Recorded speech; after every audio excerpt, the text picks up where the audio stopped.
Hello and welcome. In this video, I'm going to be talking about the number one mistake that's really common that musicians generally make, and they don't even know that they make it when they're in pain. And it's a really, really important mistake to know about, because when you do this thing that I'm going to tell you about, you're going to completely mess with your music making. And you're just not going to be able to play as well as you would like, and as well as you know that you can if you're doing this thing.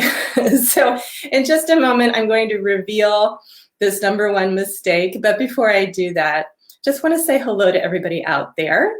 And, this is a chat time where we get to communicate together. I can't see you, but you can see me, and you know how to communicate with me if you want to here. I have a couple questions for you. But if we haven't met yet, my name is Jennifer Roig-Francolí. I am a professional violinist, have been for decades, and I'm also a certified Alexander Technique mind-body specialist.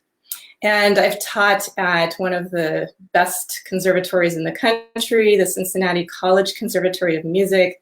I've taught the Alexander Technique there for years to college musicians.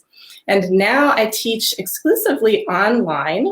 I'm the creator of the Art of Freedom for Musicians, and I help musicians of all kinds, all skill levels, all instruments, find more joy and ease in their music making, both physically and emotionally. So my first question for you, since you're here, I'm sure you're interested in pain, because that's the topic of today's video. So question one, and I'd love to hear from you. Do you have pain when you play? So many of my students come to me because they do have pain or discomfort of some sort. A lot of people have back pain or neck pain when they play their instruments. I'm a violinist. You can see my violin back there, but I work with all kinds of instruments, and back pain, shoulder pain, neck pain is very, very common. I've worked with people with carpal tunnel, tendinitis, all kinds of things that interfere with music making. So I'd love to just hear from anybody out there. Even if you don't actually have pain now when you play, or even if you wouldn't qualify it technically as pain, but it's just kind of a niggling discomfort or soreness that you get, I'd love to hear from you, okay?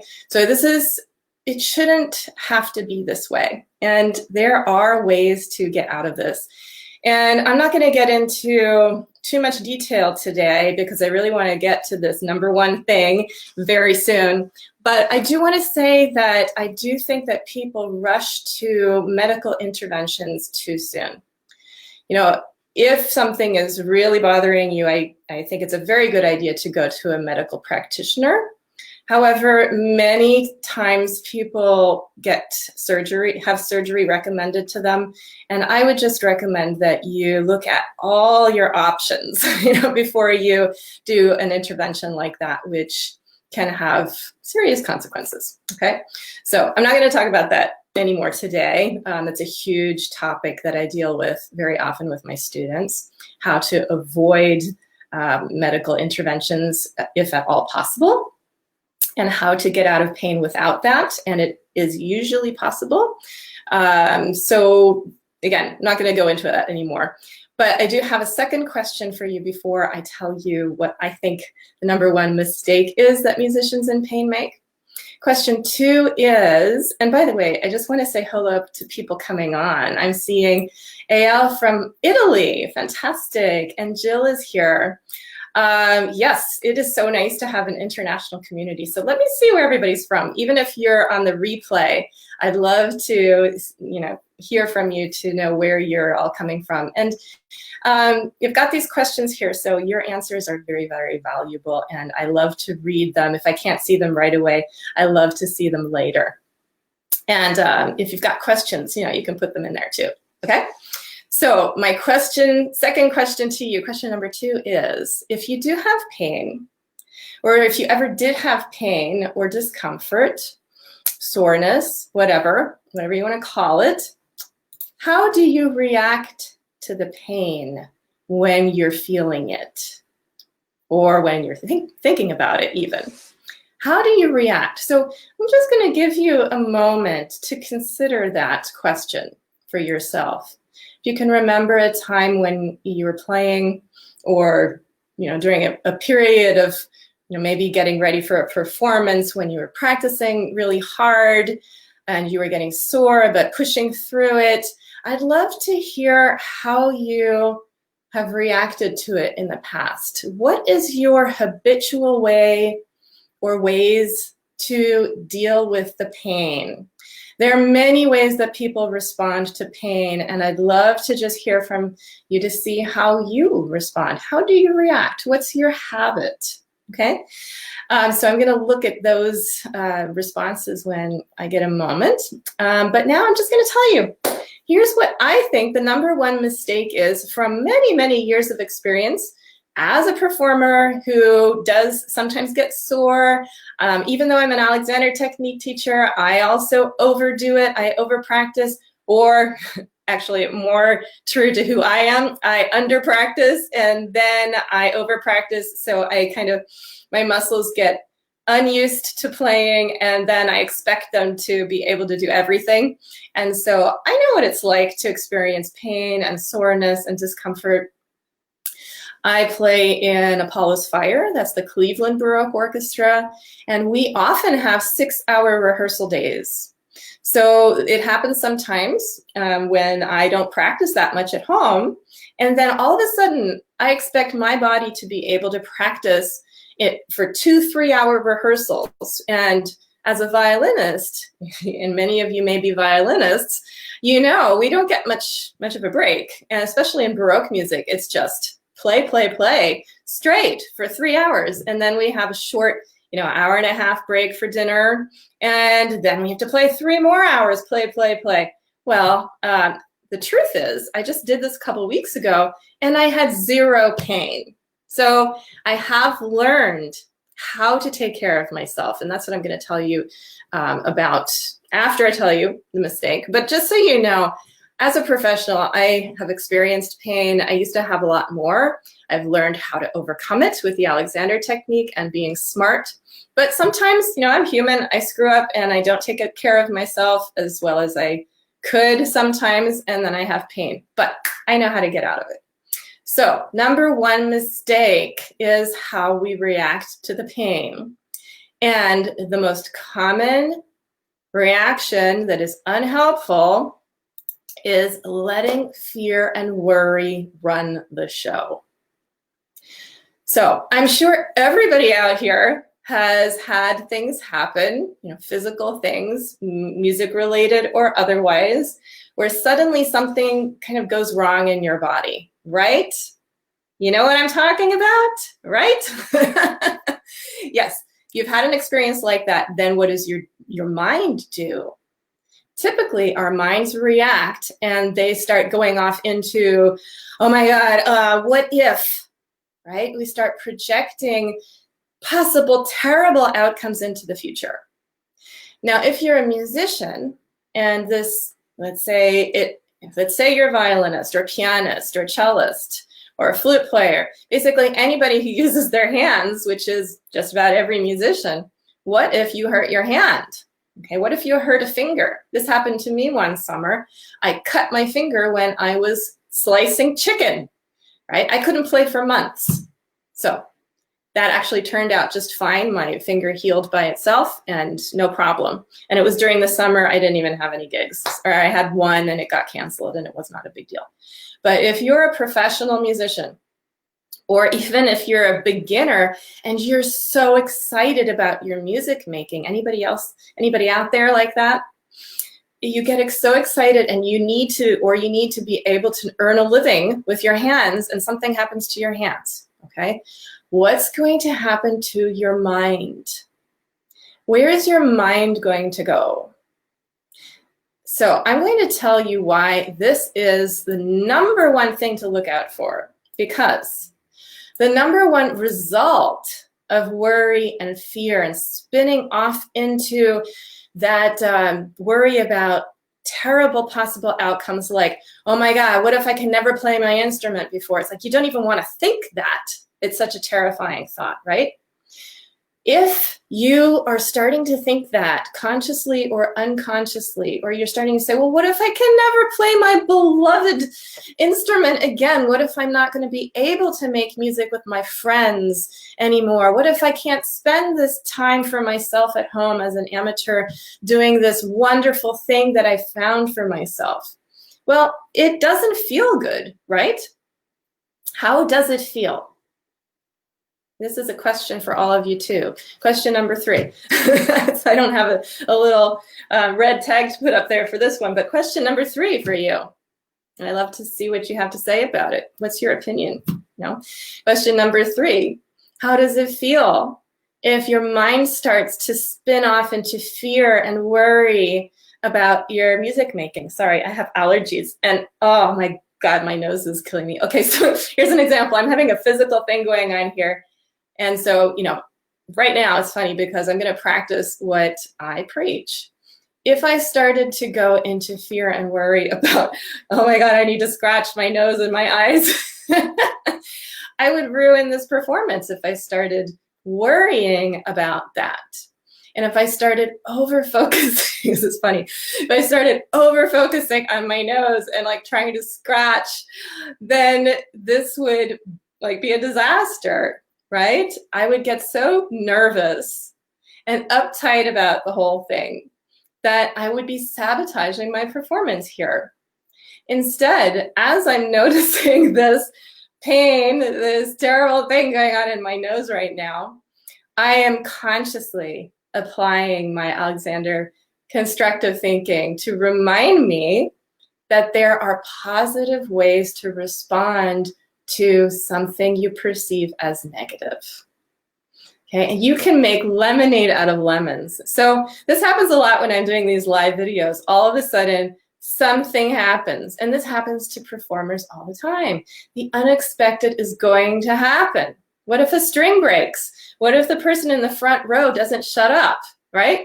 There are always going to be things that try to screw with your mind. They try to mess up how you're thinking about yourself.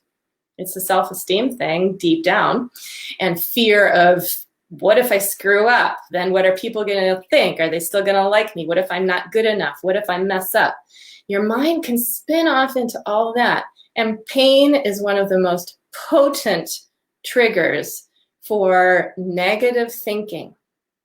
So the result of all that is blocked energy, right?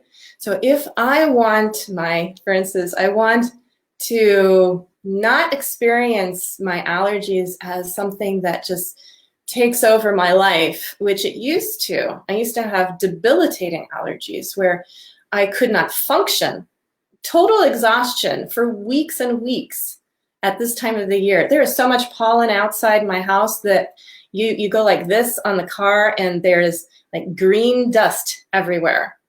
So if I don't want my circumstances to take over and run the show, then I have to take responsibility for how I respond, how I think about things, because the mind is in charge. Well, actually, that's not exactly true. I'm in charge of my mind. If I don't step up and take charge of my mind is going to take over for better or for worse, and usually for worse, because it's going to spiral down into fear and negativity and worry, and that throws the whole body off balance.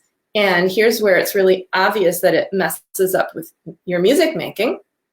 What happens to your body if you're in worry and fear? Question number 4. What happens to your body when you're in worry or fear, like performance anxiety, or fear about your body, fear about pain, fear about, oh my God, what if I need surgery? Oh my God, what if I can never play again? For singers, what if I need surgery? If I have, nodules or something. What happens to your body when you go into fear? So I love to see your responses to that one. And I will tell you, I can't, again, there's this big lag, so I can't see your responses right away. But I'll tell you what happens is it's a natural reaction. We go into a startle fear reflex. It's a startle pattern. It's the fight, flight, freeze response. And the body has a whole bunch of things that happen when you react with fear that are meant for your survival, but they're meant to happen, okay? So if you're scared, then either you take action by running away, or you freeze and play dead until the true threat is gone, or fight, flight, or you fight, right? You get geared up to fight. However, when you have pain in yourself, that blocks the energy to heal because you can't run away from yourself. I hate to tell you.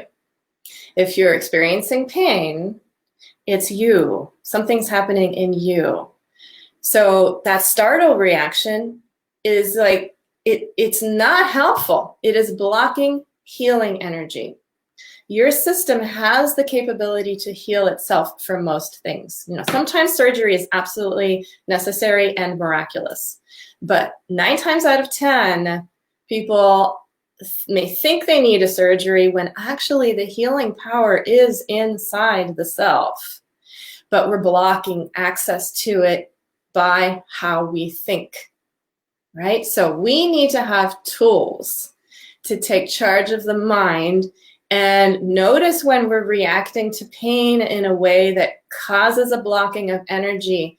That's a tightening of muscles. It's a constriction that happens. Like, oh, it hurts, right? If I'm doing that, what if I'm like holding my arm all day or trying to massage it all day? These are things people do all the time, right? Right? There are things people do all the time. If my arm hurts, you know, there's something in me that just wants to hold it and make it better and massage it. But look how tight my whole body is getting when I do that. That's actually blocking the healing. It's the wrong direction to go in when we think that way. You want to think in a way that causes the energy to flow naturally. So your body's natural healing mechanism can kick in and take care of you. And it will do that if you leave it alone. But it's not just ignoring it, because that's also a blocking. You've got to acknowledge the pain and listen to your body. We're not good at that. That's a skill that needs to be practiced. You need to listen to your body, and then you need to give it openness and love. Really, it comes down to love, which is the remedy, the opposing force from fear and worry, right? It's love. And love is an opening, flowing energy that is going to promote faster healing. So number 1 remedy, take charge of your mind. We are not good at this, most of us. We do not have mental discipline when it comes to pain. We've never been taught this. We either ignore the pain, which is like the freeze response, and that blocks the energy, or, you know, like we ignore and we deny the pain. It's like, oh, no, my arm's just fine. I'm going to keep practicing 10 hours, even though, yeah, it hurts a little bit, but I'm fine. That's a terrible thing to do. Okay, you're going to burn out and you're going to injure yourself if you do that. Do not play through pain. You've got to listen to the pain and learn to hear what it's trying to tell you and teach you. Pain is your friend. Alexander said this, pain is your friend. It's there to teach you that you're doing something to yourself. Maybe you're holding your instrument in a way, or you're moving in a way that is harmful for your body. So you need to make a change, but it's got to be an intelligent change. You have to know what you're doing. And it all starts here with mindset. Mindset is everything. I'm going to say that again because it is like the theme of my year right now so far. Mindset is everything. For a musician, where does the music start? It's an idea that flows through your heart, your whole self, your whole being, right? But mindset either allows the ideas to flow or it blocks them. It all is happening up here in your mind. So you've got to take charge of your mind, and you have to know how to do this. This is a skill that must be practiced.